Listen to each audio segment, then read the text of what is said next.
My wife, Linda, had been fighting for her life in the hospital for weeks. At 72, her body was frail, her breath shallow, but her eyes, those gentle, loving eyes, still searched for our daughter, Emily. Every day, Linda would whisper, "Has Emily called?" And I'd lie softly, "She's busy, sweetheart, but she'll come soon." The truth was, Emily had left for Hawaii 2 days after Linda was admitted. She'd said she couldn't handle the sad atmosphere and wanted a break. But what truly broke me was her message before boarding the plane. "Dad, the old woman doesn't have much time left anyway. I don't want to waste all my time watching her fade." I stared at my phone, trembling. That old woman had worked 3 jobs to send Emily to college, skipped her own medications to afford Emily's wedding dress, and sold her mother's locket to help with the down payment on Emily's first home. Yet this was the gratitude she got? I never told Linda what Emily said. I just told her, "She's sending love from Hawaii." Linda smiled faintly, whispering, "That's my girl." Days passed, then weeks. Linda's condition worsened. One night, as the machines beeped in slow rhythm, she held my hand and said, "Promise me, if I don't wake up tomorrow, you'll tell Emily that I forgive her, always." I nodded, tears choking me. That was the last night Linda spoke. The next morning, her heart stopped. Emotional emptiness filled the room. I sat beside her body, clutching her hand. Then out of nowhere, Emily called. "Dad, you sound weird. Did something happen?" I wanted to yell, to pour my grief into her ears, but I just whispered, "She's gone." Silence. Then her voice cracked. "Oh, I see. I'll fly back soon." I hung up, not knowing what to feel. When Emily finally returned 3 days later, her skin was sun-kissed and her nails freshly manicured. She entered the hospital room with a forced sigh. Poor Mom. But when her eyes turned toward the bed, she froze. Then she screamed, a sound that pierced the sterile air. She saw Linda lying peacefully, but beside her pillow was something unexpected. A small box, wrapped in gold paper, with Emily's name written in Linda's handwriting. Trembling, she opened it. Inside was a photo of Emily as a child, held in Linda's arms, both smiling at a summer fair. Beside the photo lay a letter. It read, "My sweet Emily, I know you couldn't be here much, but I never held it against you. Life pulls us in different directions, but my love for you never changed. When you were little and afraid of storms, I used to hold you and say, 'Even when you don't see me, I'm right beside you. Remember that now. Mom.'" Emily fell to her knees, clutching the letter. "Mom, I'm sorry," she sobbed again and again. Her cries echoed down the corridor until she collapsed on the floor, losing consciousness. Nurses rushed in. I stood there heartbroken but silent. Because sometimes regret comes too late, and love, once taken for granted, becomes the heaviest memory to carry. Emily woke up hours later in the same hospital bed her mother had died in. Her head was heavy, her eyes swollen from crying. The room was dimly lit, and the silence pressed down on her like a weight. She turned her head and saw her father sitting in the corner, staring out the window. His face looked older than she remembered, carved by sleepless nights and heartbreak. "Dad?" she whispered. He didn't look at her. "You fainted," he said quietly. "The doctors said you'll be fine." Emily swallowed hard. "Dad? I didn't know Mom—" But he interrupted, still not looking at her. "Didn't know what? That she loved you? That she waited every single day hoping you'd walk through that door?" His voice trembled. She forgave you before you even came back." Emily's throat burned. "I thought she'd be okay. I thought—" "No, Emily," he said sharply, turning toward her. "You thought of yourself. You thought Hawaii would make you feel better while your mother was dying alone." Tears streamed down her cheeks. She wanted to explain, but there was no excuse that could erase what she'd done.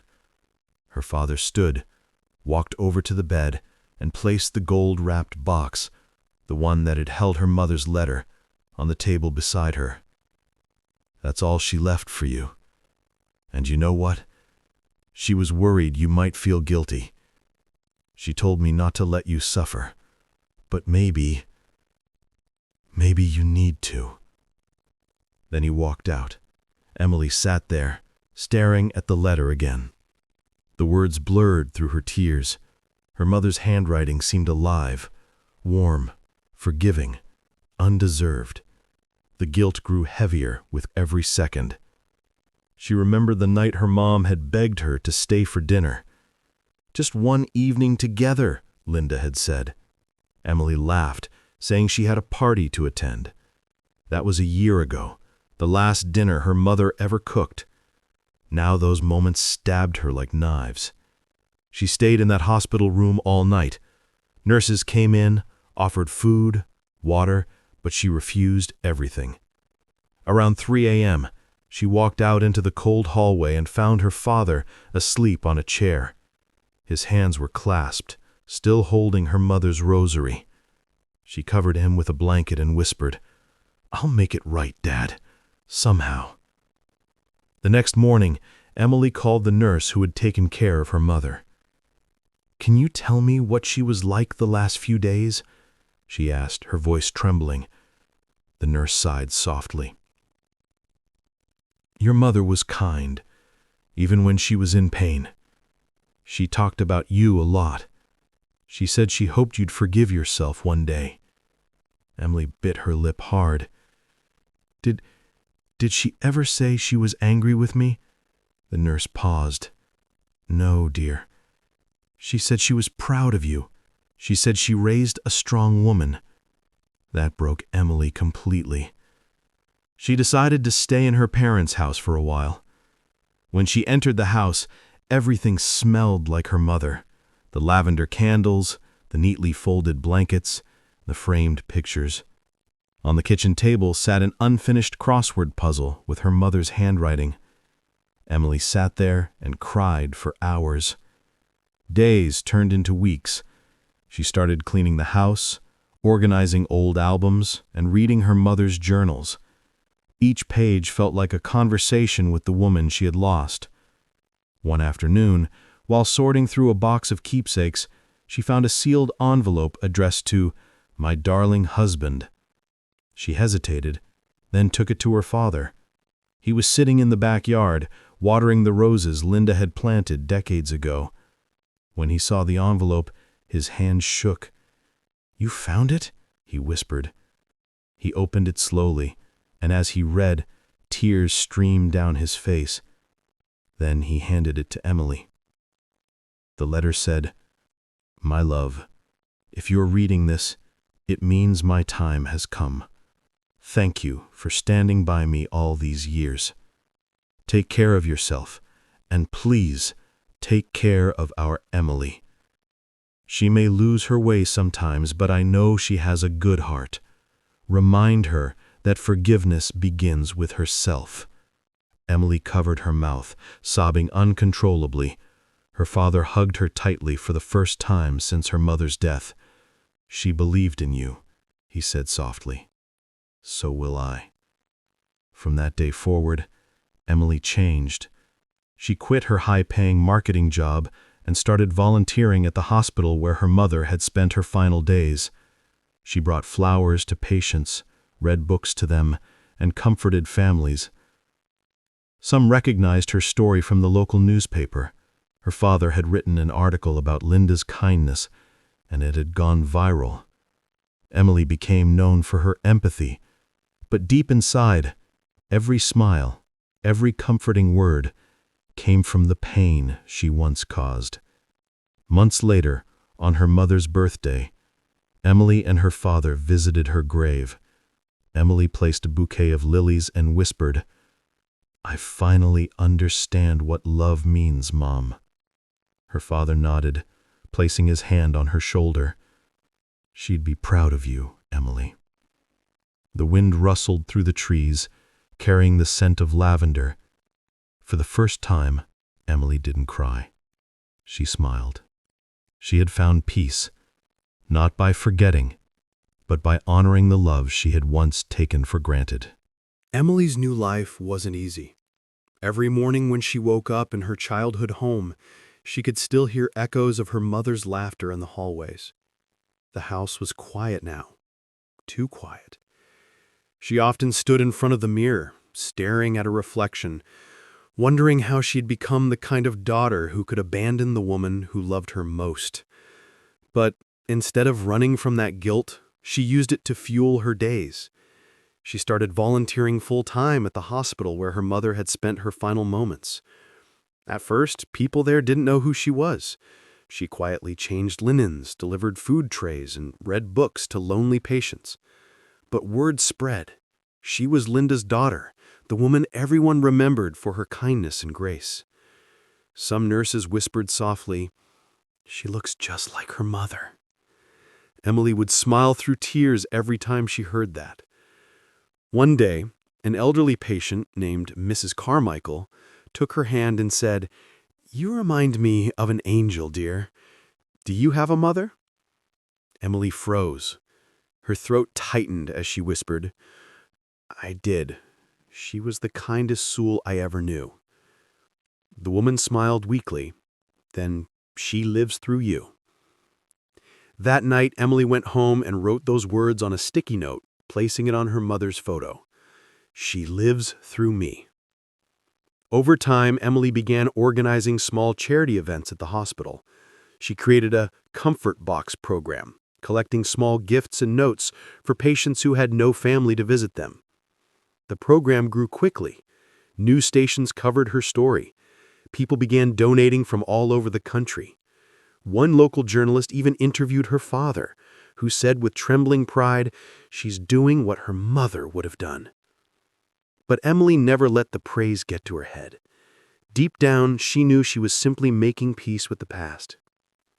One Sunday afternoon, as she was organizing donations, she received a message from an unfamiliar number.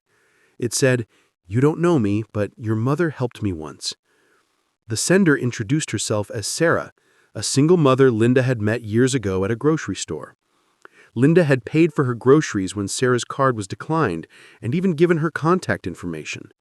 Sarah said she'd always wanted to thank her but never got the chance. Emily replied warmly, inviting Sarah to the hospital's next charity drive. When they met, Sarah was holding the hand of a little boy about 7 years old. "This is Ethan," she said. "Your mom helped us when we had nothing. Because of her, I started nursing school. I wanted to give back." Emily's eyes filled with tears. Sarah smiled. "Now, I'm a nurse here. I guess kindness really does come full circle."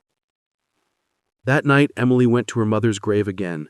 She placed a small white candle beside the headstone and whispered, "Mom, your kindness didn't die with you."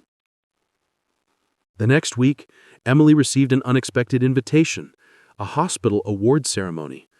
The staff wanted to honor her for her volunteer work. Her father insisted on coming with her. When the event started, the director stepped onto the stage. "Tonight, we honor someone whose compassion has touched hundreds of lives. Emily, your mother would be so proud." As the audience applauded, Emily walked to the podium, her hands shaking. She looked out at the faces before her, patients, nurses, families, and then at her father in the front row, his eyes glistening with pride. "I don't deserve this," she began softly. "A few years ago, I was selfish. I walked away when my mother needed me most. But she never stopped loving me. Even in her last days, she forgave me.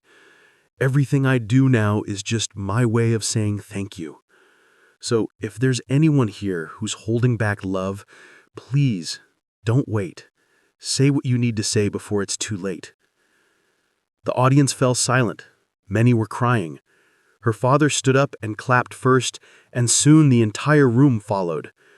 After the ceremony, he hugged her and whispered, "She's here, Emily. I can feel her."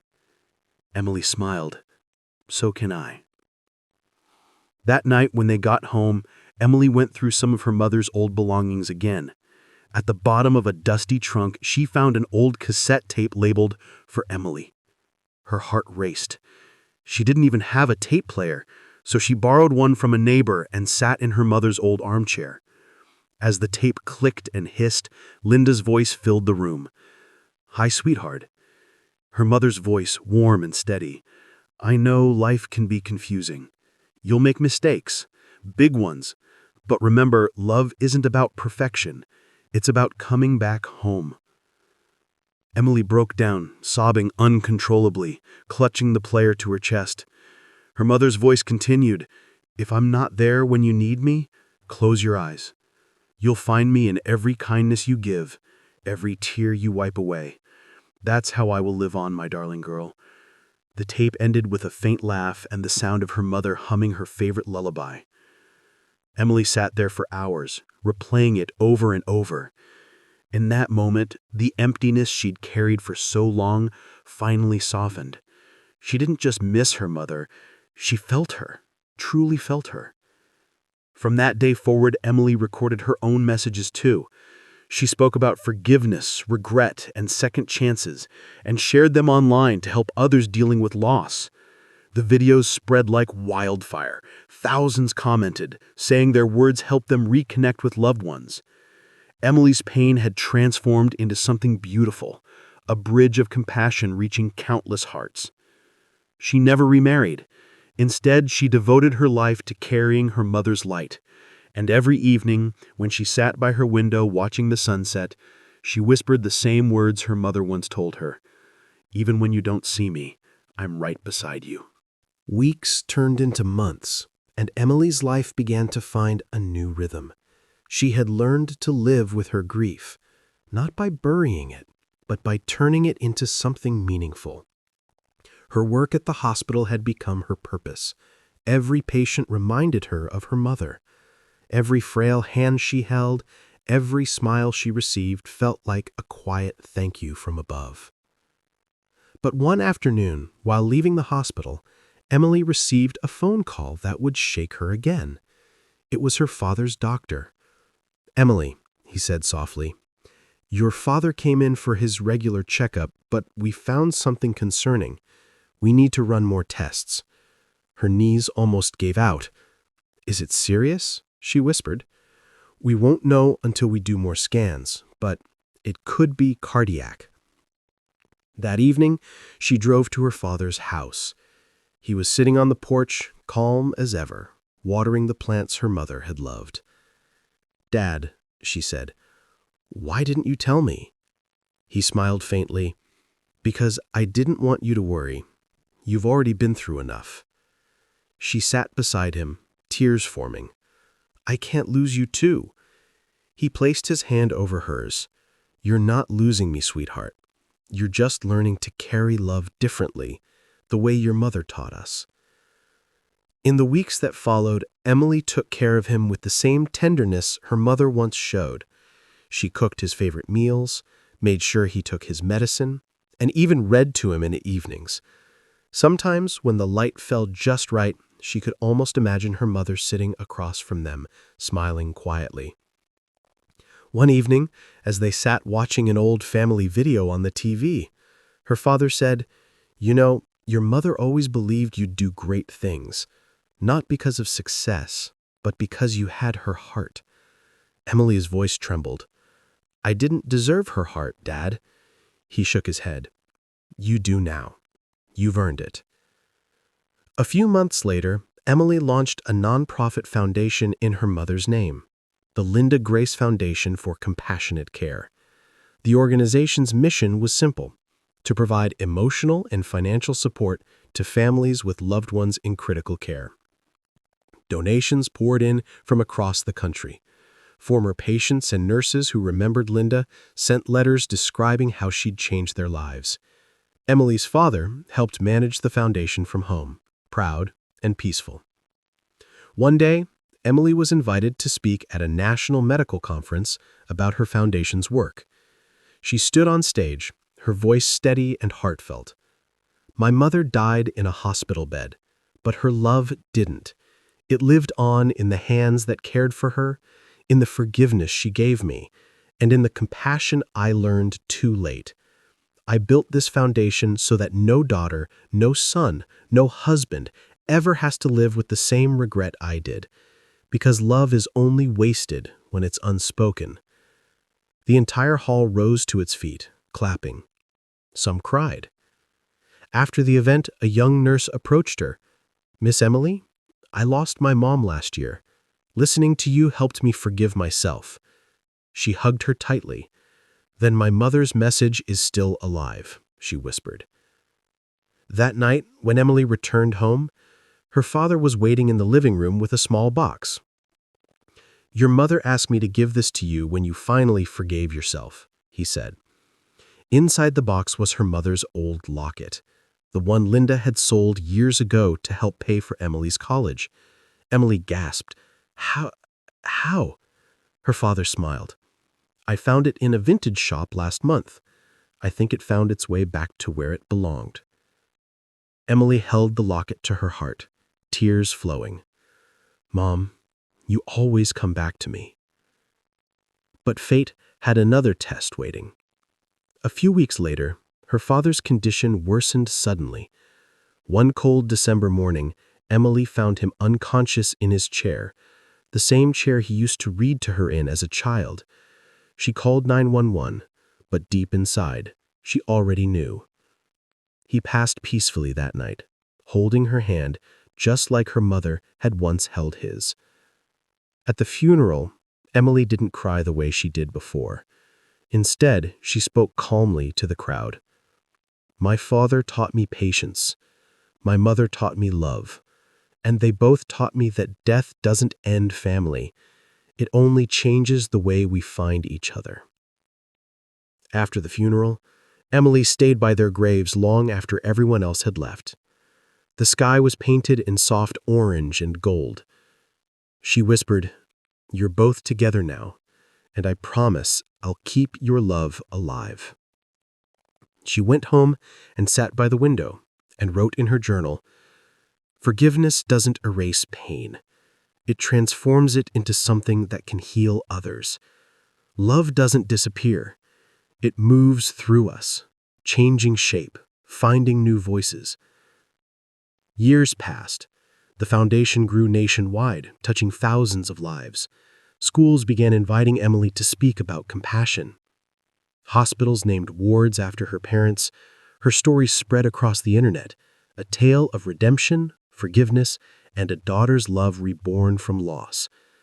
And on what would have been her mother's 80th birthday, Emily visited the same hospital where it all began.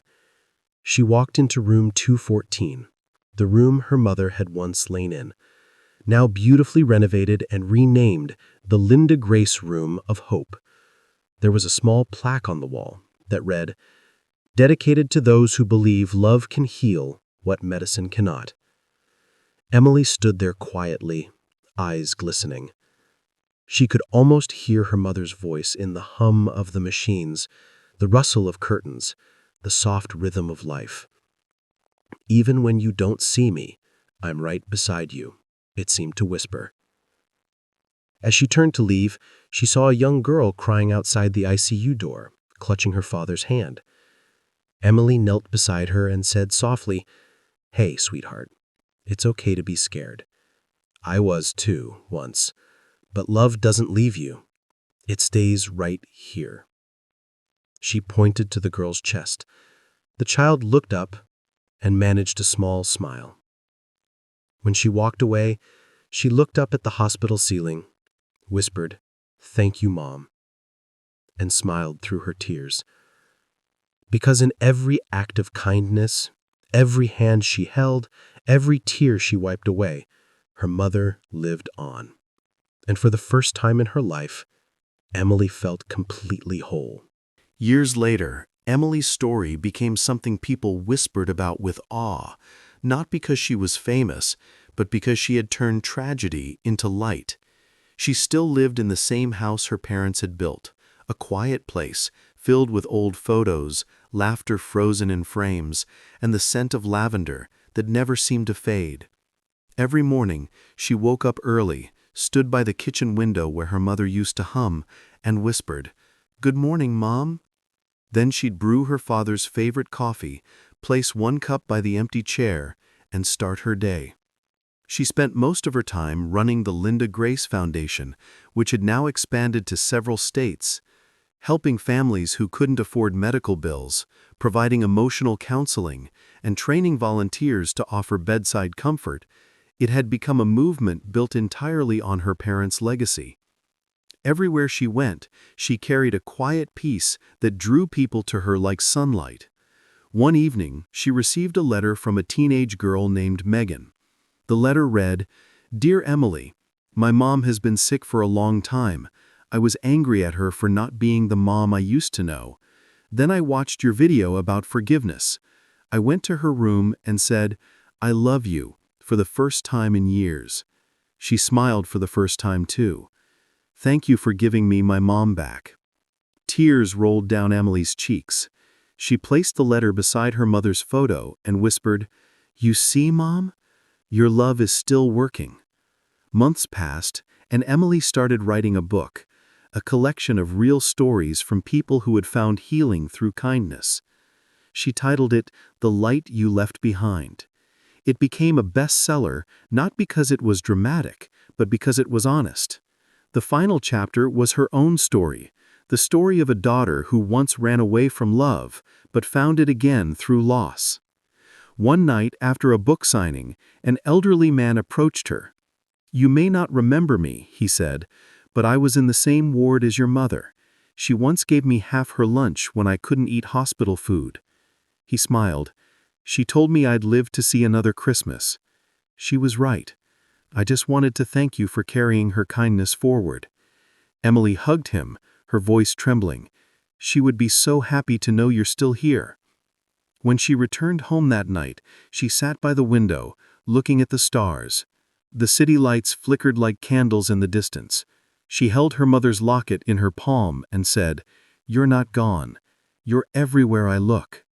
That night, she dreamed of her parents for the first time in years.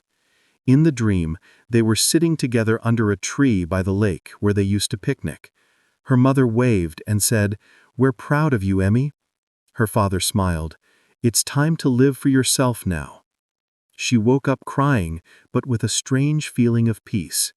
It felt like a goodbye, but a gentle one. From then on, Emily started traveling around the country, sharing her story at schools, hospitals, and churches. She wanted people to know that forgiveness wasn't weakness, and that saying "I love you" before it's too late can change everything. In one small town, a little boy asked her, "Miss Emily, how did you stop being sad?" She smiled softly and replied, "I didn't stop being sad. I just learned to let love be louder than the sadness." Years later, when Emily grew old, she spent her final days at the same hospital where her mother had died. But this time, the room looked different, filled with flowers, photos, and people she had helped over the years. They came to thank her, holding her hands, telling her how she had changed their lives. One nurse whispered, "Your mother would be proud." Emily smiled weakly. "She already is?" Her last words were simple. Love is never wasted. When she took her final breath, the evening sky outside glowed in soft golden light, as if heaven itself had opened its arms to welcome her home. And for those who knew her, it felt like the air grew warmer for a moment, as if Linda's spirit had returned to guide her daughter one last time. That night, the hospital lights flickered briefly in room 214, the same room where both mother and daughter had said their goodbyes. But if anyone listened closely, they could almost hear a gentle voice whisper, "Even when you don't see me, I'm right beside you." And maybe that was the truth all along. Love doesn't end when life does, it just changes form. moving quietly through time, waiting to be felt again, in every act of kindness, in every word of forgiveness, in every heart that chooses compassion over pride.